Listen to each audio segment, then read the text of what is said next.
Welcome to Elements of Community, a podcast about discovering and exploring the elements of community. I am Lucas Root, and each week we talk with a community leader about what makes their community thrive and bring value to both the leaders and the members. Join me as we unpack the magic of the elements of community.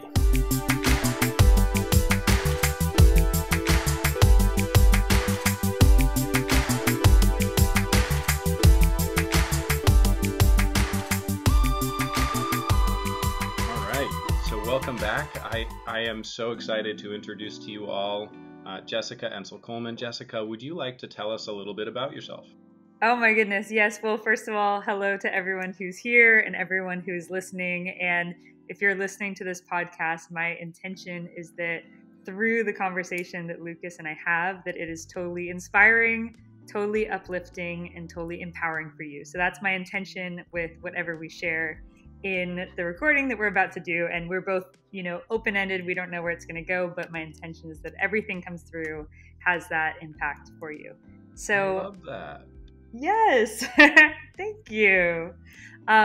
So my background, or just a little bit about me, is my name is Jessica, and I'm the creator of an experience called The Magic of Human Connection. And it is my favorite thing in the whole world, because it's an experience where I get to guide people into, sometimes it's groups that really know each other well, like a YPO chapter or a leadership team or a company offsite. But sometimes I work with big groups at conferences and festivals of 500 or 600 or 700 people that have never met before. And I get to guide people into treating everyone like the way that I envision people would treat each other in an ideal world. So it's with tons of love, it's with tons of empowerment, it's super uplifting, it's super celebratory. And we basically invite everyone from the first few minutes of the experience to treat each other like best friends who have, who are just meeting, whether you've met this person, whether you've known them, to really just instantly give the permission slip to go to that level of that high love, high celebration way of relating.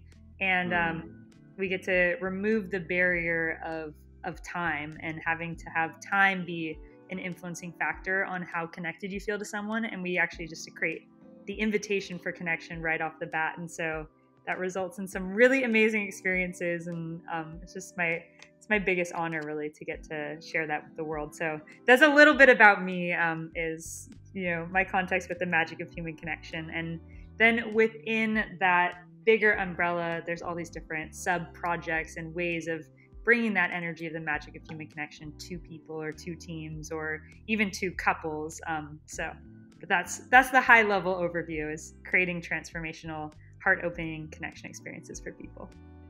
So here's what I told my list after the last time I went to one of these events.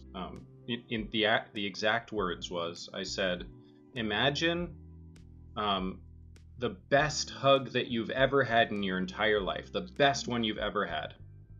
And imagine that lasts somewhere around 5 seconds long.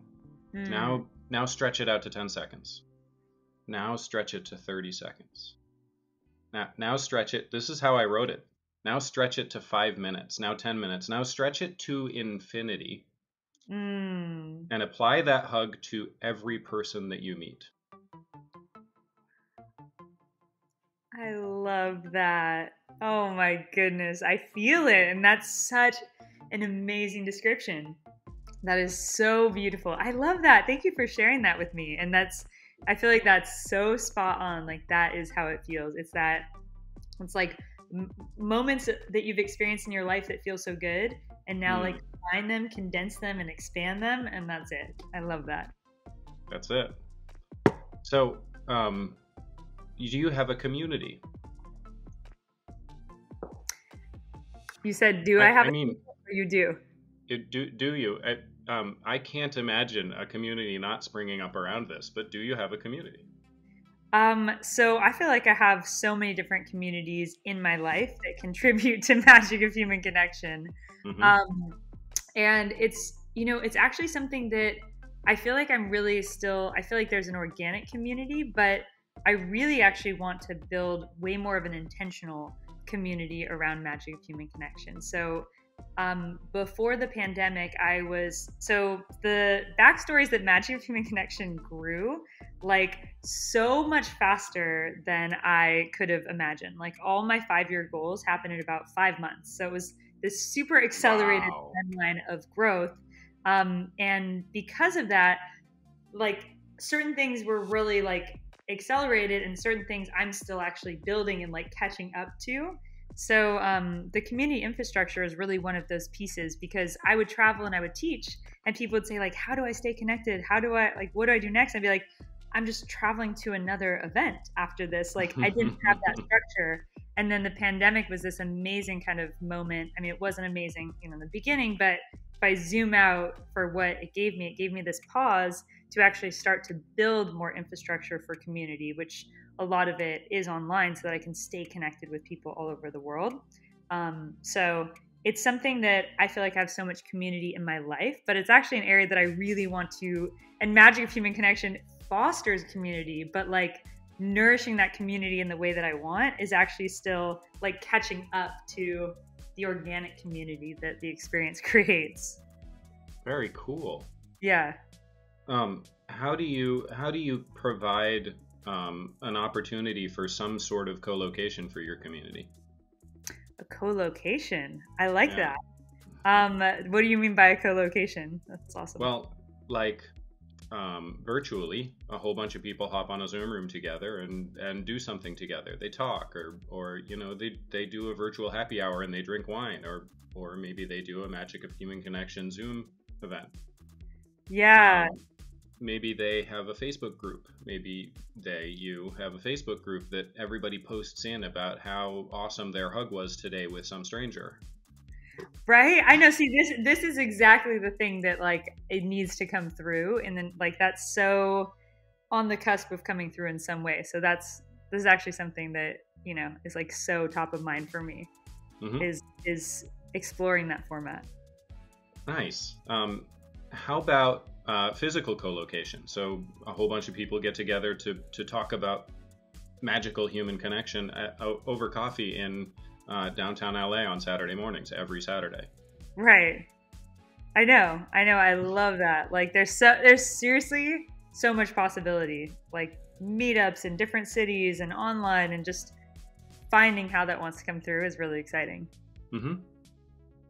What's showing up now?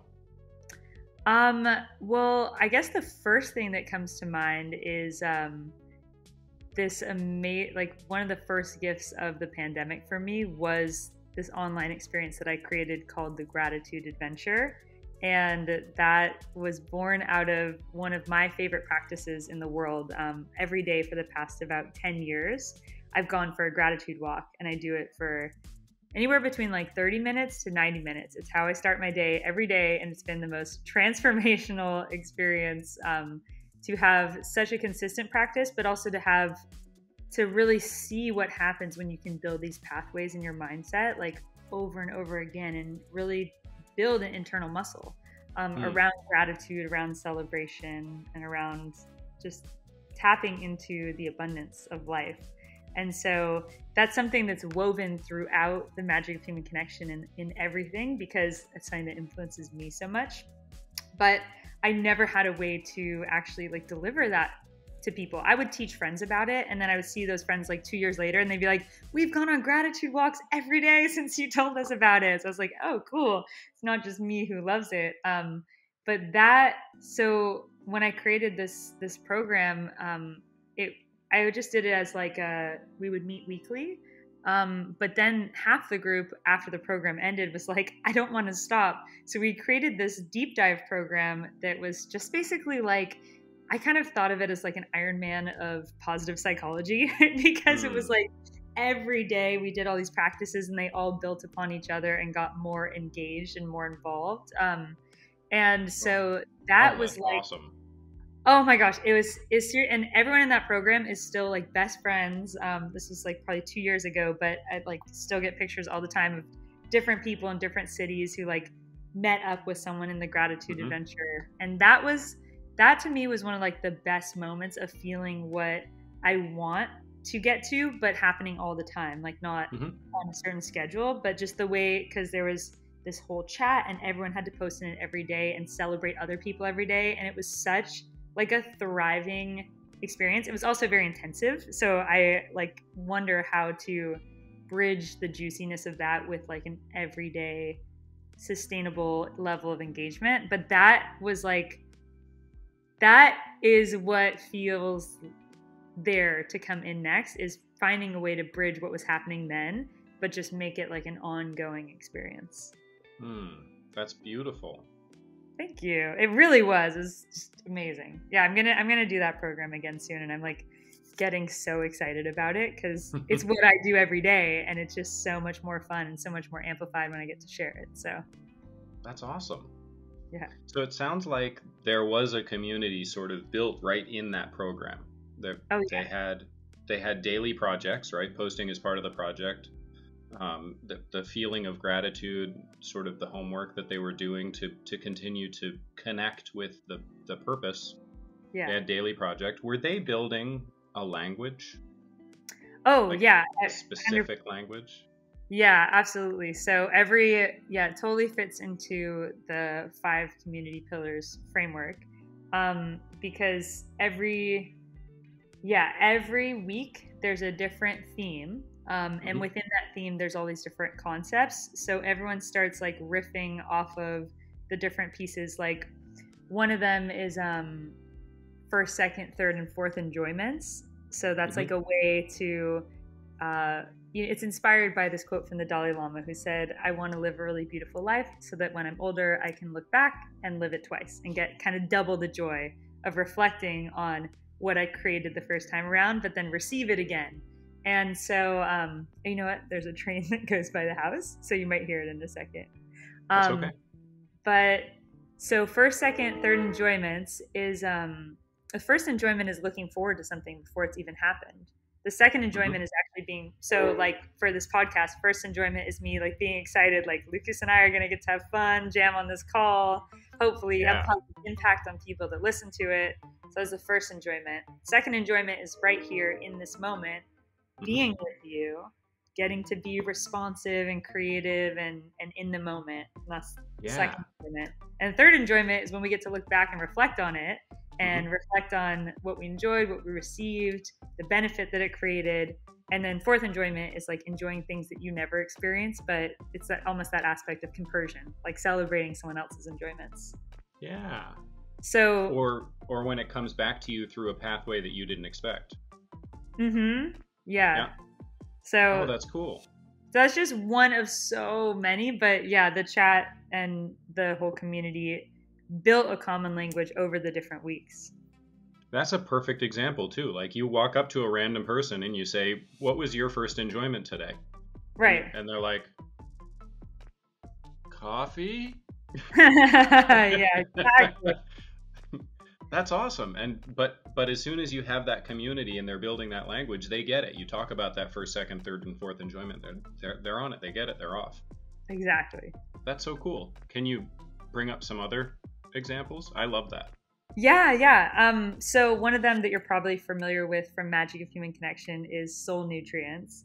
So I always say that just like our physical bodies need certain key nutrients to thrive, and vitamins and different essential things that everyone's body needs, there are certain soul nutrients that our soul and our spirit really needs to thrive. And those are things, a lot of them are things that you can't actually give yourself. So in personal development, there's this idea of like, you have to give yourself what you need and like fill up your own tank. And I think that's so valid, but it's like only half the equation, because the other half, there are certain nutrients that we can't actually generate internally and we need to receive from the outside in. And so some of those soul nutrients are play, some of them are presence, some of them are loving community, some of them are words of encouragement, some of them are healing touch, some of them are laughter, some of them are contributing to other people. Contributing is a huge soul nutrient, and something that you need the people around you to be able to contribute, and then you get to receive that nutrient. So soul nutrients is another one. We talk about microdosing on winning a lot in the gratitude adventure, because that is awesome. Yes, because A lot of people wait till there's like a big moment to actually celebrate an accomplishment, or the bar is really high for what actually is deemed worthy of like really being celebrated and appreciated. But if you wait to only celebrate things that are like this big, then you'll have these big gaps between accomplishments where you're not actually getting to receive that sense of celebration. So in the gratitude adventure, we talk about microdosing on winning, where you try and find like little wins every single day and just being in this like steady experience of receiving all your little wins so that you get that steady stream of celebration. And then you can celebrate more on top when those wins accumulate and hit a tipping point and you have a bigger win. But yeah, microdosing on winning is a big part of the gratitude adventure. That is such a great one. Again, walk up to a random person and say microdosing on winning, and they're going to be like, help me out here. Yeah. Yeah, That's so cool. That sounds cool, but what is it? Yeah. Yeah. And I agree, everyone needs to know, but the way for everyone to know is to create community that shares language. Yeah. That's so cool. Yeah. Thank you. What do you think makes an effective community leader? Oh my goodness. Well, I'm so inspired by one of my one of my biggest inspirations is my teacher, Marianne. She, before the pandemic, I would study in her program like 60 hours a month. So I was super engaged, and for years, and I still do, but the time is like a little, I don't know, maybe it's like 30 hours now. But she is just an incredible leader. And so I learned so much from her about leadership. And gosh, I just, I think when I think about leadership, the first thing that comes to mind is probably Marianne and Burning Man, because they both do this aspect of having structure and totally inviting everyone in the structure to be a full participant and a full creator and a full leader. So maybe one of the first things I would say makes a great community leader is really seeing everyone else as a leader, really, really holding that and not trying to create. I think structure is really important. So I think having designated people that can make decisions or be in charge of certain things works really well. But holding in your mind that everyone is a leader and maybe you're just in charge of the structure, but you're not, not creating a hierarchy among people and really, just really empowering everyone to be a leader. So, I think what's great about Burning Man is that when you go there, it's not like, oh, there's artists and presenters and there's participants. Like if you went to, a concert or something where there's a few people on stage and everyone else is in the audience. What I think makes a great leader is when you engage everyone to know that they're actually creating the experience and they're contributing to what is coming together, that experience. So, yeah. Oh my gosh, I could talk about this actually for a long time. It's sparking a lot of different ideas. It's a great question. I love it. Let's dive into structure for a second, because I think that you're going to have a perspective on this that helps people. Let's see. I look at structure as the pathway. It is itself the pathway to fun. So, for example, every game has rules. Yeah. And the games are fun in part because of the rules. Like there is no home run in baseball unless there is an out of bounds, right? You have to have out of bounds for the home run to exist. Yes. And it's the rules that make it fun. So I've sort of opened the door. I'd like to see where you walk through. Let's go. Well, I'm going to start with one of my favorite quotes about this topic, which is from Alan Watts. And he says, tennis is more fun when you play it on a court. And that's, that's really exactly what we're talking about, which is that so much, structure and freedom go hand in hand. I always think about like our dogs. We have 3 different puppies, and like some of them are more well trained, and the ones that are well trained, they have tons of freedom and they get to play so much because they know how to do structure. So it's like the degree, it's like a tree, like the roots reflect how tall and how sturdy the tree is going to grow. Or if you're building a building, you see what they're building for the foundation. A really deep, solid foundation is going to create a really tall building. And so similarly, if you have structure can create safety and also the safety, but also like the framework for success. Like, what's a goal in soccer without the goal, posts. Yeah, So that's exactly yes, it. yeah, so it creates safety, which can contribute so much to fun, but it also creates the targets for how do we actually play this game and win. So I am a huge, huge fan of structure. Huge, because oh my gosh, yeah, my coach always teases me. She's like, Jessica, no one would know how structured you are just by like observing you, but you're so structured. And because people might think, oh, you're just having fun, you're like laid back, but it's like the structure as the pairing. It creates the freedom. It really creates the freedom, and it's Yeah. so important. It's so important as a community leader, as a facilitator of experiences, having clear structures so people feel safe. And So then, yeah, one of the superpowers of amazing leaders would be the vision to know the difference between a structure that creates freedom and structure that becomes overbearing.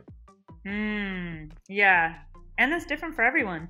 One person, one person's overbearing structure is like safety for another person. That is true. Good point. Yeah. So it's kind you of have to be thoughtful about the way that you want the community to grow and thrive, and what that looks like. Yeah. Yeah, and I'll say just a few more points on structure that this kind of sparked. Structure, it's not only important for facilitating, but it's so important for relationships. Like knowing, it makes me think of the couples program that we just finished, and one whole module was all about love targets and knowing your partner's, like knowing what is the game of relating that you're playing with your partner, so that you can actually know how to win, rather than feeling like you have to be psychic or like having kind of invisible, like the worst thing is when you're relating to someone and they have all these kind of like those like invisible laser beams that you see in like spy movies that's going to like trigger some type of alarm. Like if you have all these invisible structures, that is so stressful. So actually making like really clear targets for, whether it's a romantic partnership or whether it's people you work with or anyone you're in a relationship, like teaching people actually how to win with you and learning how to win with other people. That's a huge part of structure. And that's something that I find kind of amazing that, we go to school, but we don't have classes on relating. But I think if we did, one of the basics would be, okay, like learn how to actually like, don't make someone guess or jump through hoops, but like learn how to communicate to someone. Here's how you can be successful with me in whatever context. So yeah. I love structure. My one of the first big fights that I had with my wife that was avoided was about that, and we're spending some time together, and she's all pissed off at me, and I'm like, you gotta tell me what I did so I can figure out what we're gonna do. And she's like, you know what you did. And I was like, what if I don't? I was like, listen, it doesn't matter to me what the rules of this relationship are. And I was, this is what I said. It was far more clumsy than what you just shared. Doesn't matter to me what the rules of the relationship are, but if we haven't agreed on them, they don't apply yet. That's a great quote. That is a great quote. It's so true. Yep. Wow. Yeah. Great. So I'm with you. How do you support? Because we're talking about winning in terms of like frameworks and structure and creating a winning scenario, and our United States culture doesn't do a very good job of this thing. So how do you support creating structure that encourages win-win-win? Win for me and a win for you and a win for the community all at the same time. Okay, I'm going to share an example of a super simple structure that I feel, this is just the first one that comes to mind. There's probably, this is like we said, if we wanted to take 2 hours just diving into this, I bet we could. But the first thing that comes to mind, it's really simple, but I was thinking of when I facilitate things online, one of the first things that I'll do is I'll say, anytime you get paired in a breakout room, say to whoever you got paired with their name. So like, let's say we just popped into breakout rooms. We say, Lucas, I'm so glad I got you as my partner. So that's the first thing that everyone does anytime you get paired with someone new. So that is one really simple example of a structure is, hey, the structure is in the Magic of Human Connection cultures, in the Magic of Human Connection community, you start with a total opening for connection rather than making the person jump through hoops and earn it. So that's just one little structure that embodies that. This is funny because you're using, you might have even done this on purpose. I know you did this on purpose. You're using cheating beneficially, intentionally. Because we have language that's built in, right? We think in language, we exist in the world in language, and language like "I'm so glad I got you." That's basic language to us, and you're cheating. It's true. It's amazing. I love it. Okay. Thank you. I like that way. How else do you cheat for our benefit? Oh my gosh. Well, you know what? I feel like it's funny. Cheating's a funny way of saying it, but it's, it's basically utilizing it's utilizing all these built-in different systems or mechanisms or pathways that we already have for the greater good. So that tons of what we do in Magic of Human Connection is that it's saying, hey, greet this person like they're your best friend. Well, everyone has greeted people in that way. So you already have that pathway inside you. And then you apply that to someone new, but then all of a sudden you're like, but it actually feels like we're best friends. Like you're doing that activity and you're like, wait a minute. I know I'm kind of like recalling how have I done this with people in the past or how would I greet someone like a best friend? But the moment you do it, all those pathways are activated and then it feels 100% genuine and the other person greets you that way. So, I mean, so much of it is just giving people permission slip to, hey, what would be the end point of this relationship? The end point would be that we feel— If it went perfectly. If it went great, yeah. It would be that we feel so connected. We're so happy to see each other. There's openness, there's love, there's generosity, there's celebration. Okay, well, let's take the end point and let's start there. And then if we start there, what else can be created if that's the foundation rather than the pinnacle? So, there's an intermediate question that you asked. Let's take the endpoint. Is it possible to start there? And that's the cheating, which is fucking awesome. Pardon my language. It makes me laugh. You're like, yeah, it is possible. I can cheat. We've got this over here that we can use and this over here that we can use. Yeah. I mean, I think that's a big part of the framework is just saying like, if we're to imagine the pinnacle, like let's just put that on the front end and the amazing thing is that it works. The amazing thing is that it's such a construct that we think we need time or experience or all of these other things. Like if you were to ask people what builds a deep connection with someone, it's like people might say, oh, I've 20 years. 20 years, or we went through this really deep experience, or, we've just spent so much time together. We're always around each other. And it's like, that's what you might think creates connection. And those things do, but they're actually not like the gatekeepers to connection. It's this inner switch. And the moment that you flip it, you can have an incredible connection with pretty much anyone, especially if they're also open to it. It's like an inner choice. That's really what creates amazing connection. And that's, I think, one of the big myths that people have is they think it's all these other things and it's actually just a split-second decision.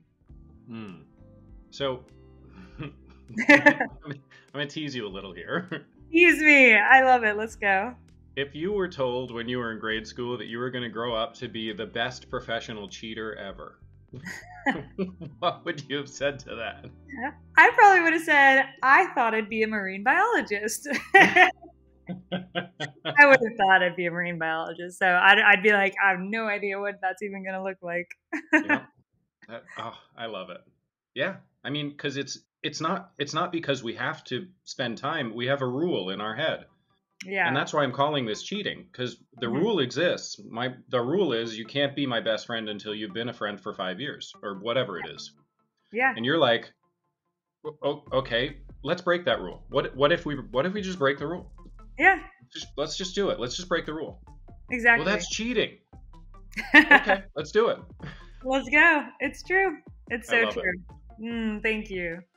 It's so cool. Wow. So inside inside these sort of incidental communities that have sprung up around this idea that, and I think anybody who's listening now like gets it. Of course, there's a community that's springing up around this idea. Yeah. How do those communities drive engagement? Drive